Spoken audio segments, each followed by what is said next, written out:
The first sensation Dr. Emily Anderson felt was cold, not the biting chill of ice, but the sterile coolness of recycled air against her skin. Her eyes opened to darkness, then adjusted to the soft blue glow emanating from her cryptosleep chamber's status displays. The numerical readout made her breath catch. 5157C, 3,000 years of darkness. The chamber's seal broke with a gentle hiss, releasing a cloud of preservation mist. Emily's enhanced muscles responded instantly, no atrophy despite the millennia of disuse. As she sat up, fragments of memories that weren't her own flickered through her consciousness. Burning cities, desperate last stands, and a final, terrible choice made by her ancestors. Chamber 1 initialization complete. Welcome, Dr. Anderson, the facility's AI announced, its voice carrying an odd mix of formality and relief. Beginning revival sequence for primary team. Nearby chambers hummed to life. Emily swung her legs over the side of her pod, marveling at how natural it felt. The genetic modifications were working exactly as designed. Her mind was clear, her body responsive, and most importantly, the encoded memories were intact. Colonel James Martinez emerged from the chamber to her right, his military bearing evident even in these first moments of awakening. "Doctor," he nodded, immediately assessing their surroundings with trained eyes. "Looks like the Himalayan facility held up." 3,000 years of geological stability, Emily confirmed, accessing knowledge that felt both foreign and familiar. The bunker was built into the heart of the mountain itself. Our ancestors chose well. Dr. Rachel Thompson's chamber opened next, the quantum physicist already muttering calculations under her breath. Her eyes were unfocused, processing the inherited mathematical knowledge that had been encoded into her genes. "The phase shift calculations," she whispered.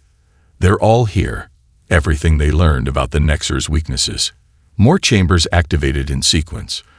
5,000 carefully chosen individuals, each carrying not only their own expertise but generations of encoded knowledge in their modified DNA. They were humanity's backup plan, hidden away when all other options had failed. Emily made her way to the facility's central command center, her feet remembering paths she had never walked. The genetic memories were becoming stronger, more coherent. She saw flashes of the last days. Dr. Catherine Chen, her predecessor, working tirelessly to perfect the genetic encoding process. The rushed evacuation as Nexer ships descended through Earth's burning atmosphere. The desperate hope that someone someday would carry on the fight. "Security systems are still active," Colonel Martinez reported, joining her at the main console. "No signs of detection or interference during our sleep. As far as the Nexer know, Earth is still a dead world." Emily nodded, placing her palm on the biosensor. Screens flickered to life around them, displaying the status of Earth's recovery. The planet had healed somewhat during their long sleep, but scars remained.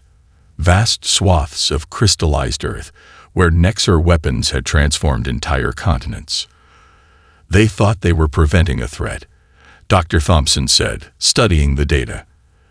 Their precious oracle told them humanity would destroy their civilization in 2,000 years, so they struck first. Her voice carried the bitter knowledge of their ancestors who had discovered the truth too late. The facility shuddered as deep generators activated, powering up systems that had lain dormant for millennia. In the medical bay, Dr. Thomas Wright was already examining the genetic modifications that had kept them alive and young through their long sleep. "The enhancements are remarkable," he reported over the comm. "Increased cellular regeneration, enhanced neural plasticity, and..." He paused. "Something else. The genetic memories aren't just data storage. They've changed us at a fundamental level. We're not quite the same species that went into cryo." Emily felt the truth of his words in her bones. She could feel the quantum calculations Dr. Thompson was processing, sensed the tactical scenarios running through Colonel Martinez's mind. They were connected, transformed into something their ancestors had designed as a weapon the Nexer would never see coming. "Begin revival sequence for secondary teams," she commanded. and initiate the deep archive protocols. It's time we learned exactly what we've inherited and what we're supposed to do with it. As more chambers opened throughout the facility, Emily watched her fellow survivors emerge. Each face carried the same mix of determination and inherited purpose. They were no longer just survivors. They were humanity's retribution, 3,000 years in the making. The game of patience their ancestors had begun was finally approaching its endgame. And this time, humanity would not be the ones taken by surprise. Michael Hayes pressed his palm against the seamless metal wall, and for a moment, nothing happened. Then, his enhanced nervous system detected it, a subtle vibration that his old human body would have missed completely. The wall wasn't just a wall. It was a door designed to respond to their modified genetics. "Found something," he called out, his special forces training evident in his measured tone. The surface beneath his hand rippled like liquid mercury, revealing a chamber that, according to all known physics, shouldn't exist. Lieutenant Sarah Cooper stepped through the doorway behind him, her historian's eyes already cataloging every detail. "This is it," she breathed, recognizing the room from her genetic memories. The prototype lab.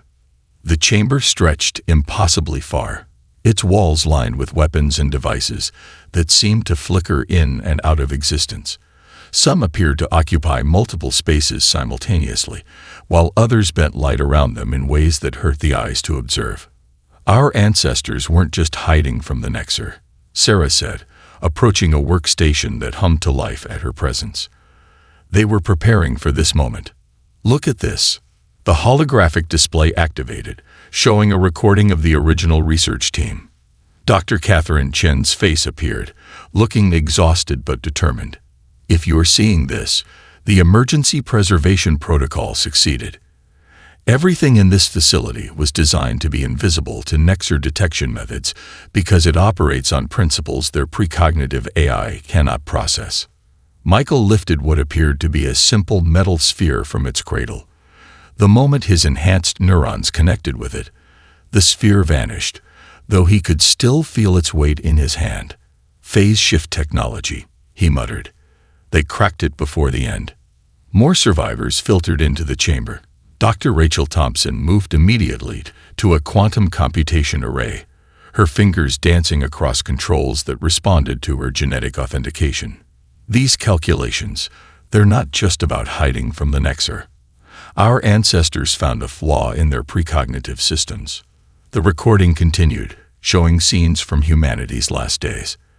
The Nexer ships descending from orbit, their weapons transforming entire cities into crystalline waste. But interspersed with the destruction were clips of human scientists working frantically, saving not just their technology, but their very knowledge within the DNA of their chosen successors. The Oracle's prediction was fundamentally flawed, Sarah explained, accessing memories that felt as real as her own experiences. It wasn't just wrong. It was corrupted by the Nexer's own fears and prejudices. They saw humanity's potential for growth and interpreted it as a threat.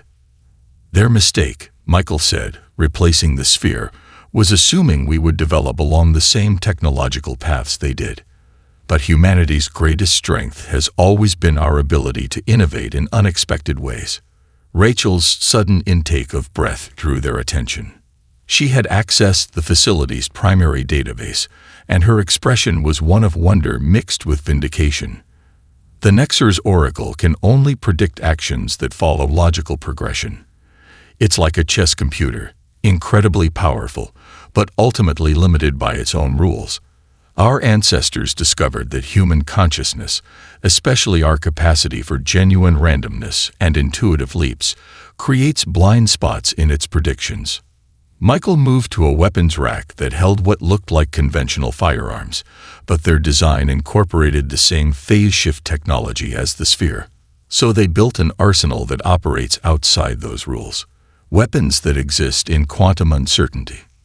"Not just weapons," Sarah corrected, studying another data stream. "Everything in this facility, the quantum phase technology, our genetic enhancements, even the way we process information now, it was all designed to be unpredictable at a fundamental level. We're not just survivors. We're humanity's answer to an enemy that relies too heavily on knowing the future. The recording shifted to its final segment. Dr. Chen's face reappeared, looking directly into the camera. The Nexer believe they eliminated the threat we posed to their civilization. In doing so, they forced us to become something far more dangerous than their oracle ever predicted. You who carry our memories and our hopes. You are not just our children. You are our retribution. As the recording faded, Michael checked his tactical display, noting that teams were discovering similar chambers in other parts of the facility. Each cache contained pieces of a puzzle their ancestors had scattered, ensuring that only their enhanced descendants could put it all together. "We should begin training with the phase shift weapons immediately," he said. "The Nexer's next survey ship will arrive within the decade. We need to be ready." Sarah nodded, her historian's mind already plotting humanity's return from the ashes. "They won't be expecting us," she said. "They can't. We're the nightmare their oracle never saw coming." Dr. William Parker stood at the edge of what had once been downtown Seattle, his enhanced vision piercing through the crystalline formations that had replaced the ancient skyscrapers. The Nexer's weapons had transformed the city into a forest of geometric patterns, beautiful and deadly. But beneath the surface, something remarkable was taking shape. "Quantum field stabilization at 87%, reported Amanda Thompson, her young face illuminated by holographic readouts only their enhanced eyes could perceive. As Dr. Rachel Thompson's daughter, she had inherited not just her mother's genius for quantum physics, but also 3 millennia of accumulated knowledge encoded in her genes. "Hold it there," William commanded, watching as the first test structure phased into quantum flux. The building, a small power regulation station, flickered like a mirage before settling into a state of quantum uncertainty. To normal human eyes, it would have been invisible. To Nexer sensors, it would register as nothing more than background radiation. Jessica Miller, their urban planning expert, monitored the structural integrity. "The nanofabricators are adapting to the phase shift better than expected," she said. "But we're still losing about 20% of our materials to quantum degradation." The losses were concerning. Their first attempts at building quantum phase structures had resulted in entire complexes disappearing into parallel dimensions, along with the teams inside them. The memories of those failures weighed heavily on William's conscience. "Wait," Amanda called out suddenly, her hands dancing through the air as she manipulated quantum fields only she could see. "The degradation isn't random. The materials aren't being lost. They're trying to sync with human consciousness." William rushed to her station, watching as she brought up complex wave functions that showed the quantum interaction between their buildings and their enhanced minds. "Of course," he breathed. "We've been approaching this like traditional engineering, but our ancestors modified us to interface directly with quantum states." Jessica caught on immediately. "So instead of forcing the structures to maintain a fixed quantum state, we let them synchronize with our own quantum signatures," Amanda finished, her eyes bright with excitement. "The same way we can naturally phase shift our bodies during combat training." The breakthrough changed everything. Over the next few months, ghost cities began to rise within the crystalline ruins of Earth's old metropolises. The survivors learned to extend their consciousness into the quantum fabric of their constructions, creating spaces that existed in perfect harmony with their enhanced biology. But the work remained dangerous. During the construction of their first major hospital complex, a power fluctuation caused a quantum cascade. William watched in horror as the building began to destabilize, threatening to take half their medical staff into quantum limbo. Amanda leaped into action, literally. Her body shifted partially out of phase as she ran straight through the crystalline walls. "I can stabilize it," her voice crackled through quantum-entangled comms. "But I need more minds linked to the field." William didn't hesitate. "All enhanced personnel in range. Sync with Amanda's quantum signature. Now." The sensation of multiple consciousness merging through quantum fields was disorienting, but effective. Through their combined effort, they could feel the hospital's quantum structure stabilizing, settling into a state of permanent flux that would hide it from Nexer detection, while keeping it perfectly accessible to humanity's enhanced population. As the crisis passed, Jessica began incorporating the lessons learned into their construction protocols.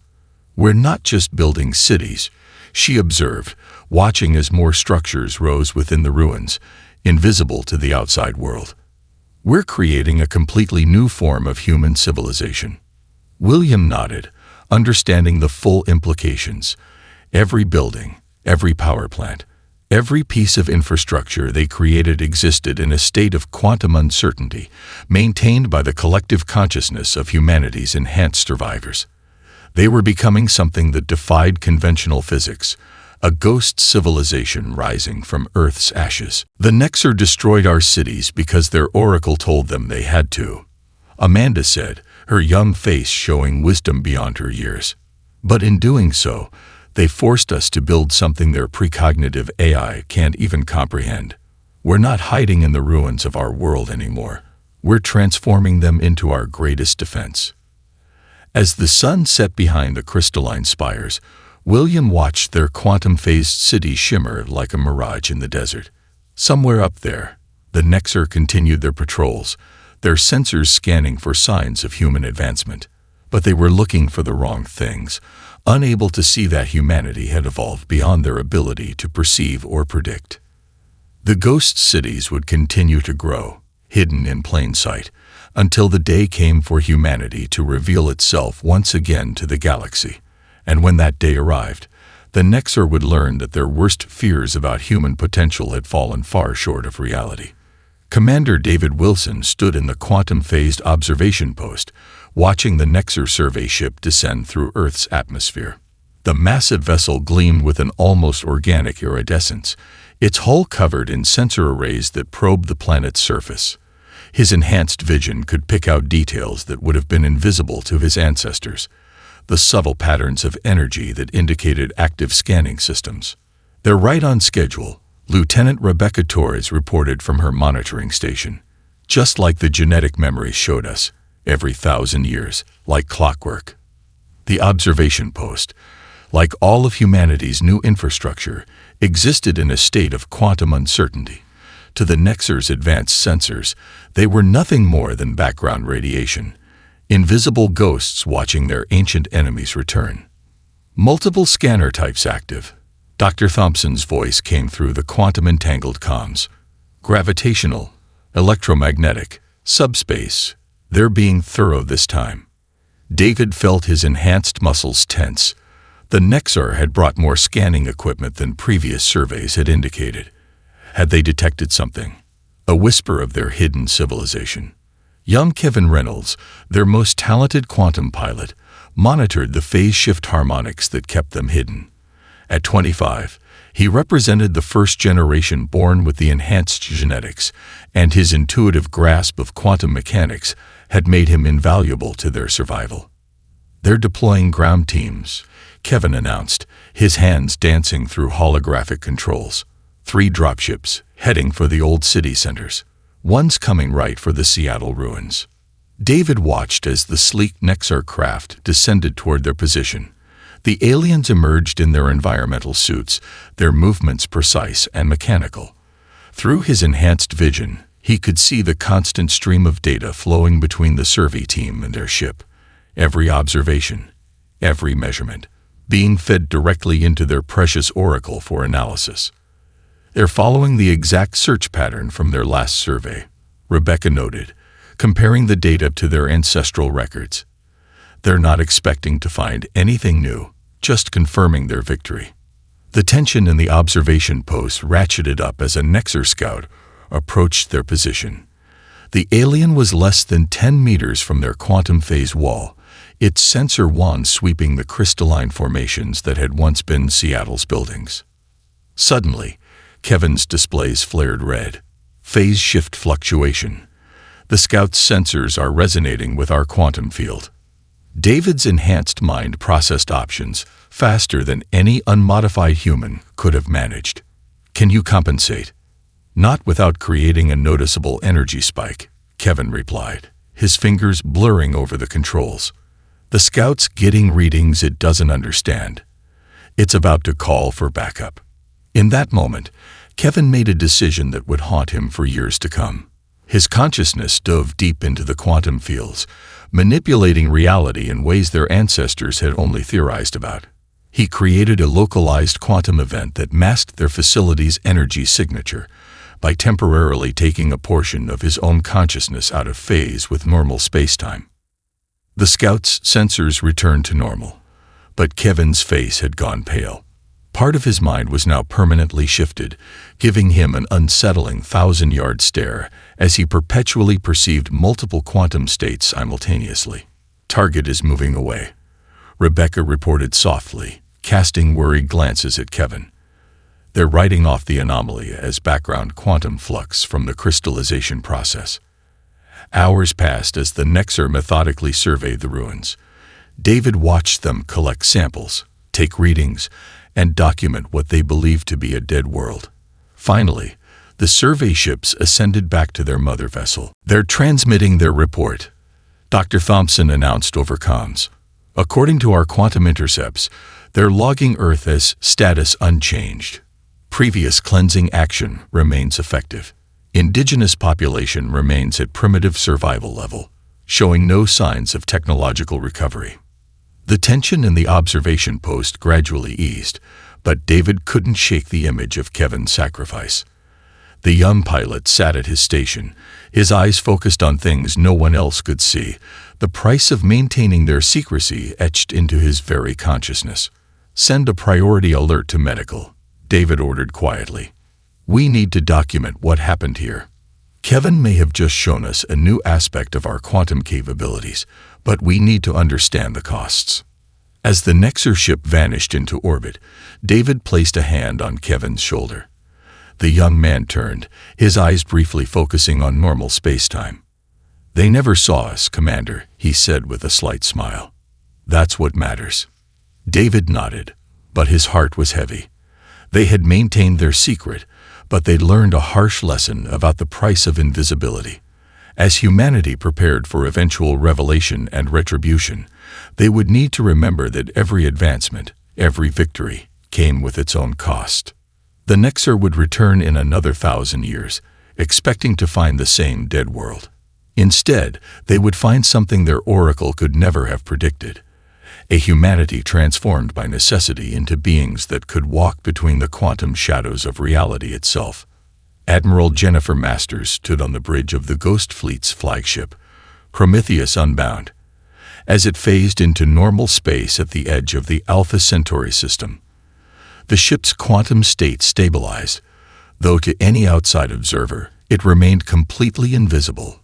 3 millennia ago, this had been humanity's first colony. Now it was a haunting memorial of crystallized ruins, much like Earth had been. "Fleet quantum synchronization complete," her XO reported. All 30 ships maintaining phase harmony.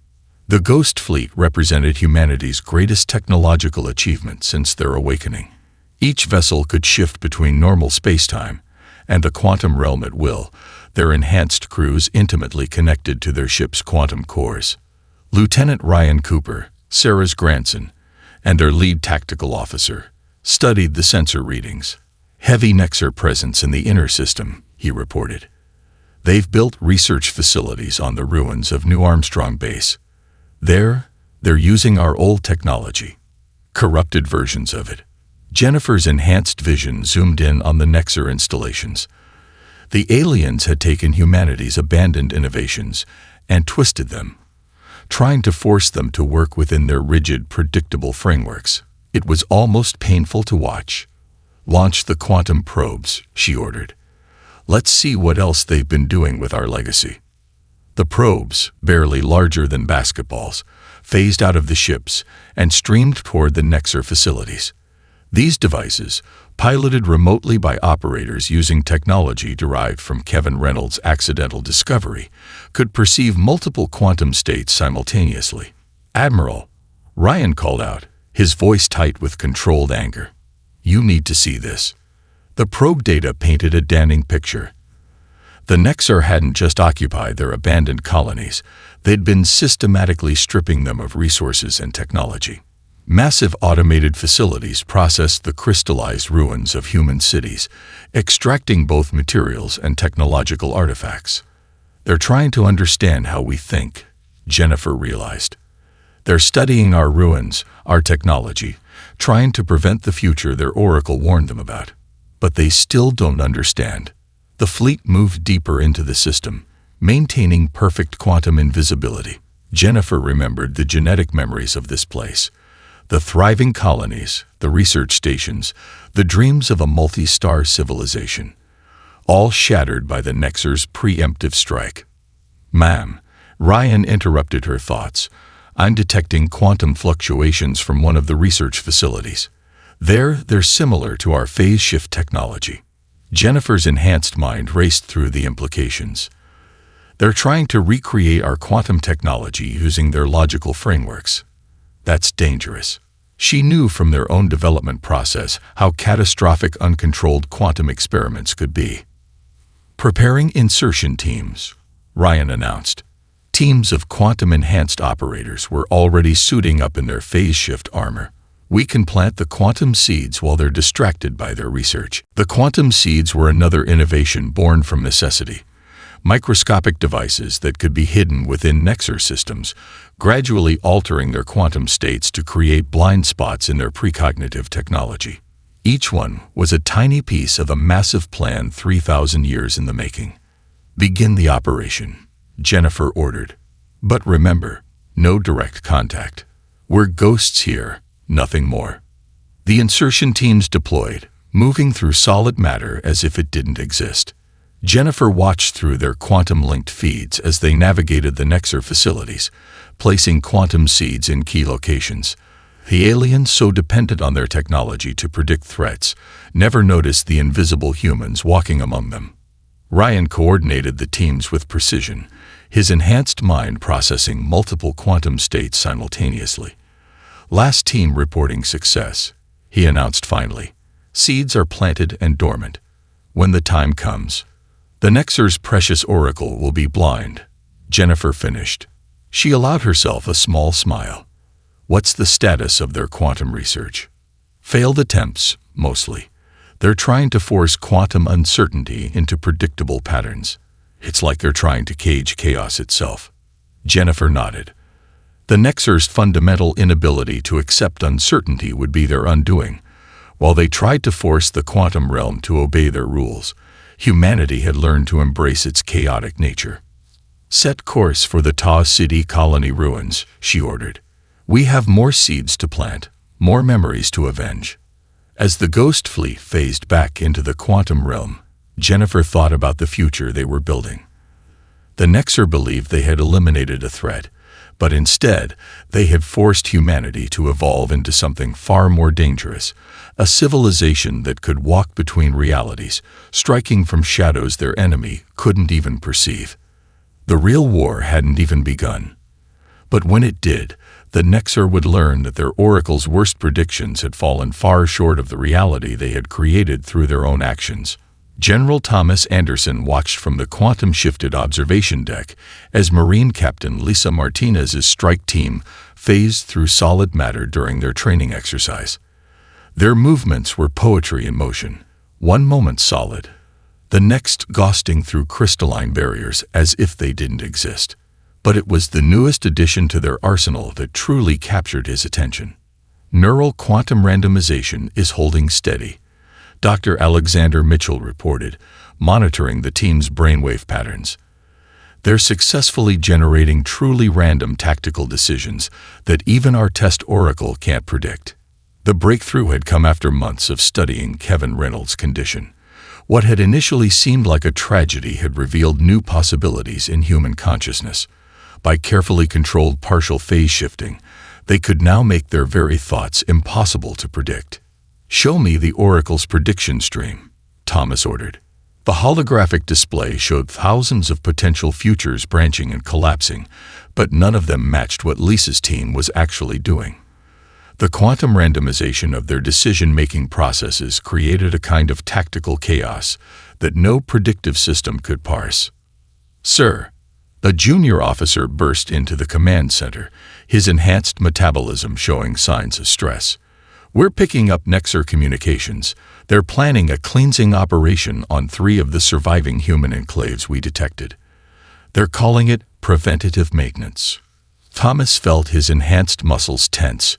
They had discovered several groups of unmodified humans living among Earth's ruins, descendants of those who hadn't made it to the bunkers. Until now, the Nexar had largely ignored these survivors, considering them too primitive to be a threat. "How long?" he asked, already calculating options. "The cleansing fleet launches in 72 hours. They're calling it a routine operation." Lisa's team had phased back to normal spacetime, their training session interrupted by the news. "We can't let this happen," she said, her voice carrying the weight of 3,000 years of inherited memory. "These are our people, even if they don't know we exist. If we intervene directly, we risk exposing everything before we're ready," Dr. Mitchell cautioned. But Thomas could see the same moral struggle in his eyes. "Maybe we don't have to intervene directly," Lisa suggested. "The quantum seeds we planted in their systems, how many have reached critical mass?" Dr. Mitchell pulled up the data. "About 60% of their network is compromised. We can't shut down their oracle completely yet, but we might be able to feed it false futures," Thomas finished, seeing the possibility. "Make it show their cleansing operation failing catastrophically. But can we do it without revealing our quantum technology?" "We'd need to make it look like natural quantum fluctuations," Mitchell mused. "Random background radiation affecting their predictive matrices. Possible, but risky." Thomas made his decision. "Begin the operation. Lisa, get your team ready.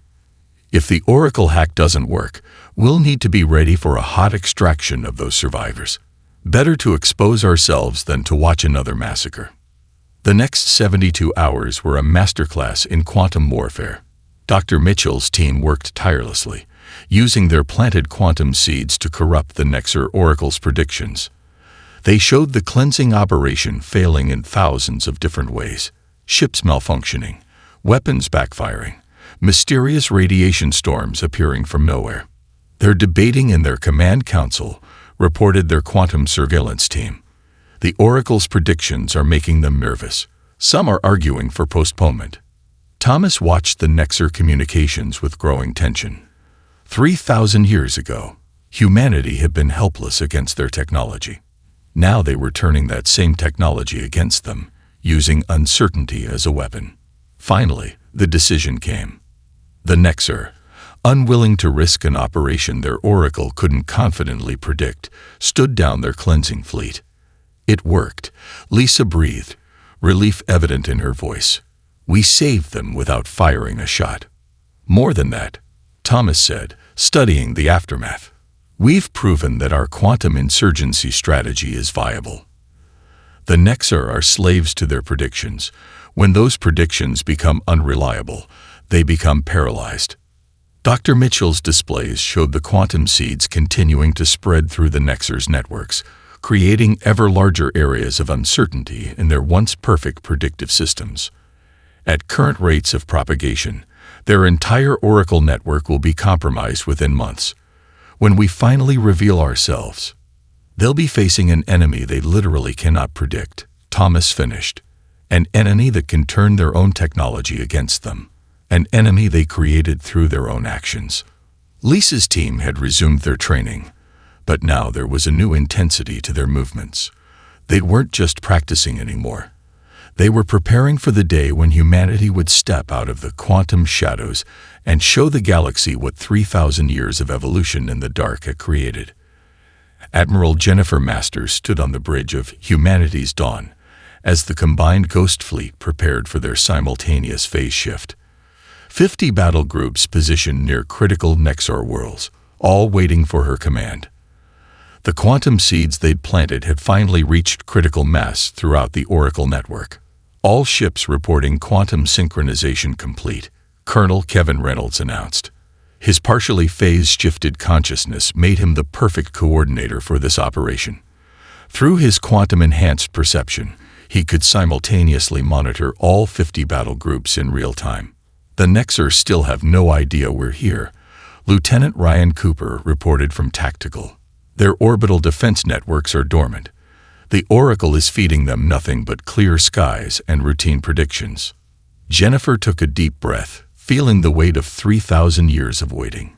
Send the final authorization. Operation Oracle Silence begins now. Across 50 star systems, humanity's ghost fleet shifted into normal space simultaneously. The sight of massive warships appearing from nowhere sent Nexer defense stations into chaos. But before a single shot could be fired, the human ships broadcast their quantum disruption fields. The effect was immediate and devastating. Every precognitive system in Nexer space went dark. The Oracle network, their civilization's guiding light for millennia, fell silent for the first time in their recorded history. Multiple Nexer vessels attempting to engage, Ryan reported. Their targeting systems can't lock onto our quantum-shifted hulls. They're firing blindly. Hold positions, Jennifer ordered. No return fire. Let them exhaust themselves against our quantum shields. She watched as Nexer weapons passed harmlessly through their phase-shifted vessels, their technology unable to affect something that existed partially outside normal spacetime. On the Nexer homeworld, Colonel Reynolds led the strike team that would deliver humanity's message. Their phase-shift armor allowed them to walk straight through the walls of the central prediction facility, where the Nexer High Command had gathered in panic. By the void, a Nexer elder gasped as the humans phased into visibility in their sacred chamber. The Oracle's nightmare. You're real. Kevin stepped forward, his quantum-shifted perception allowing him to see the fear rippling through their electromagnetic communication fields. We are humanity's children, he announced, his voice carrying the weight of 3 millennia of preparation. We are what you created when you tried to destroy us. The Nexer High Command, beings who hadn't made a significant decision without computer guidance in thousands of years, found themselves face to face with their greatest fear, a humanity that had evolved far beyond their Oracle's ability to predict. How? Another elder began. How did you survive? The cleansing was thorough. The Oracle confirmed. Your Oracle sees only what it expects to see, Kevin replied.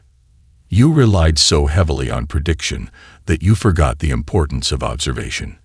We rebuilt our civilization in the quantum shadows you couldn't perceive, using the very uncertainty your systems cannot process.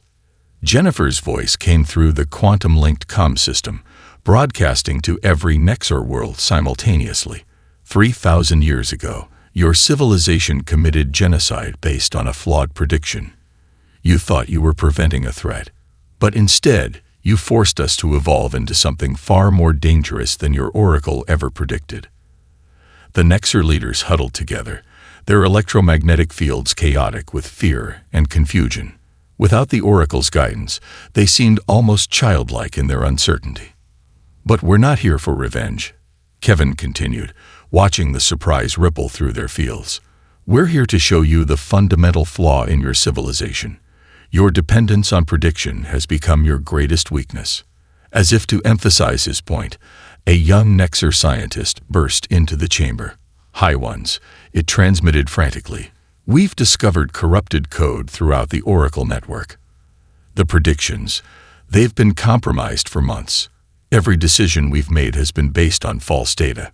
The revelation sent shockwaves through the Nexer leadership. Their entire civilization, built on the foundation of perfect prediction, had been operating on corrupted information without realizing it. You face a choice. Jennifer's voice resonated through the chamber. Continue to chase the illusion of perfect prediction, or learn to face the future as we do, with uncertainty as our ally rather than our enemy. Kevin watched as the Nexer High Command grappled with their first truly unpredictable situation in millennia. Some seemed to be having physical difficulty processing the absence of the Oracle's guidance, while others showed signs of awakening curiosity. Humanity had achieved their victory not through destruction, but by forcing their ancient enemy to confront the very uncertainty they had feared for so long. The real question now was, could the Nexar adapt to a universe where not everything could be predicted? Dr. Emily Anderson stood before the newly formed Galactic Council, her enhanced consciousness aware of both the visible delegates and their quantum-shifted security forces. 3 months had passed since humanity's revelation, and the galaxy was still adjusting to the new reality they had created. "The evidence is irrefutable," she announced, projecting holographic data streams that showed the corruption in the Oracle's original prediction. "Your fears of humanity were based on a fundamental misunderstanding of our potential. The Oracle didn't predict our destruction of your civilization. It simply couldn't process the concept of beneficial chaos."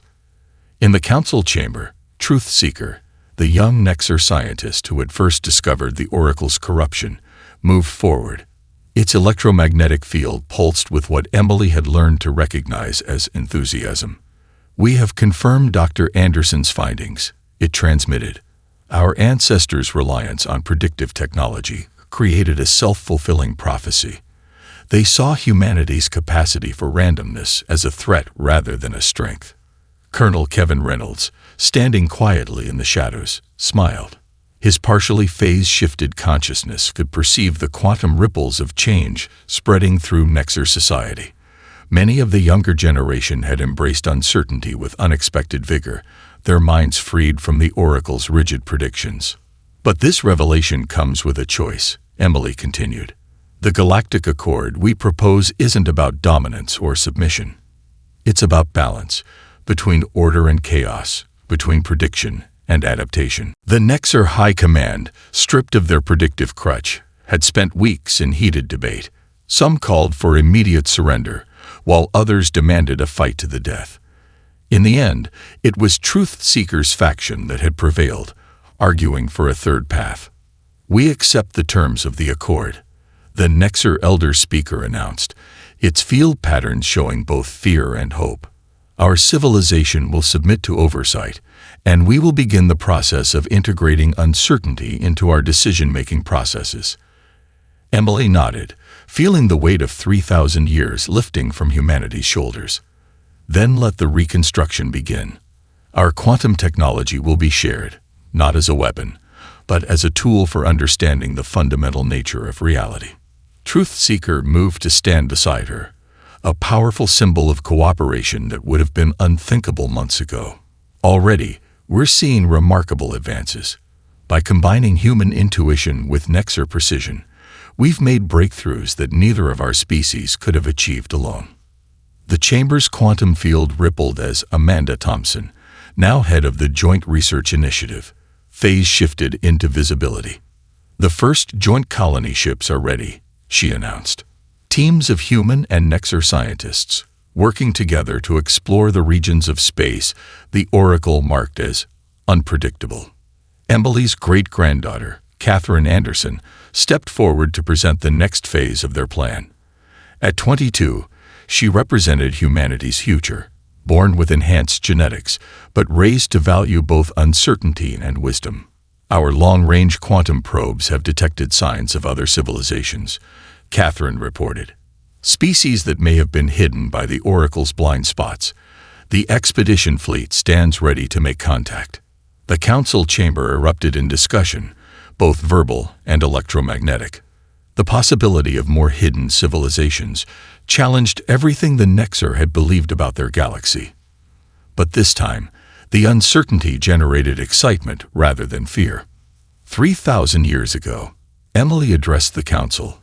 Humanity faced extinction because of a civilization's fear of the unpredictable. We survived by embracing that unpredictability, by becoming something that transcended normal physics. Now we offer that same transformation to the galaxy. Kevin stepped out of the shadows, his quantum-shifted perception adding weight to his words. The universe isn't meant to be predicted and controlled. It's meant to be experienced and explored. That's humanity's gift to the galaxy. The courage to face an uncertain future. As the council session ended, Emily watched her great-granddaughter prepare for her role as expedition commander. Catherine would lead the first joint human Nexer mission into the unknown regions of space, carrying forward the legacy of both civilizations. The Oracle's nightmare has become the galaxy's dream. Truth Seeker observed, its field patterns showing contentment.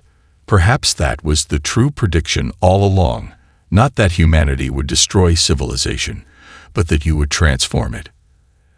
Emily smiled, remembering the long dark years in the quantum shadows.